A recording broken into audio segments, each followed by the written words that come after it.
ইয়েচে বানিয়ে দেবেনি দেখে সবার মতো আমার মনেও সাজ জেগেছিল বন্ধুদের সাথে একা একা কোথাও ঘুরতে যাব। তো সেই উদ্দেশ্যে আমি আর আমার বান্ধবী থুরি শ্রীজা বেরিয়ে পড়লাম ঠান্ডার শহরে।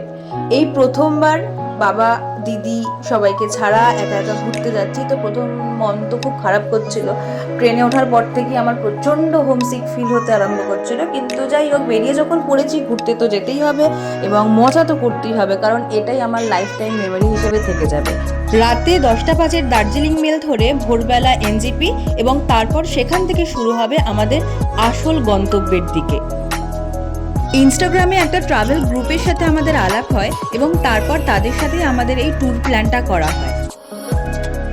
তো সেই মতো 8:30টায় আমরা নামলাম এসে এনজিপিতে। স্টেশনে নেমে আমি আর শ্রীজা এখানে দাঁড়িয়ে একটু অ্যাস্থেটিক পোজ দেওয়ার চেষ্টা করছিলাম ইনস্টাগ্রাম ছবির জন্য। তো এইভাবেই আমরা ছবি তুললাম। তারপরে আমরা চললাম আমাদের হোটেলের উদ্দেশ্যে। তো আজকের দিনটা খুব একটা ঘোরাঘুরির কিছুই নেই, আজকের দিনটা হোটেলে বসেই কেটে যাবে। পরের দিন থেকে শুরু হবে আমাদের আসল যাত্রা।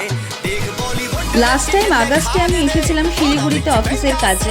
তো এই নিয়ে আমার দ্বিতীয়বার শিলিগুড়ি আসা। শিলিগুড়ি এবং দার্জিলিং এই দুটোই আমার ভীষণ ফেভারিট একটা জায়গা হয়ে গেছে। তো আজকে বিকেলবেলা আমরা বেরিয়েছিলাম একটু ঘোরাঘুরি করতে, কিছু টুকিটাকি কেনার ছিল। তো সেই জন্য আমরা গেছিলাম হংকং মার্কেটে, যেটা এখানকার সবথেকে ফেমাস।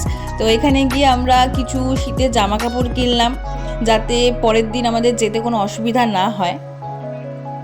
যেহেতু কাল একদম ভোর ভোর বেরিয়ে পড়তে হবে, সুতরাং আজকে আর বেশি রাত করলে চলবে না। তাই হোটেলে ফিরে আমরা খাওয়া দাওয়া করলাম এবং তাড়াতাড়ি করে শুয়ে পড়তে হবে, কারণ কালকে থেকে শুরু হবে আমাদের নর্থ সিকিমের উদ্দেশ্যে যাত্রা। তো এই ছিল আমার নর্থ সিকিম ডায়েরিজের প্রথম দিনের গল্প। ফিরে আসছি কালকে একটা নতুন ভিডিও নিয়ে। Till then tata, bye bye and take care.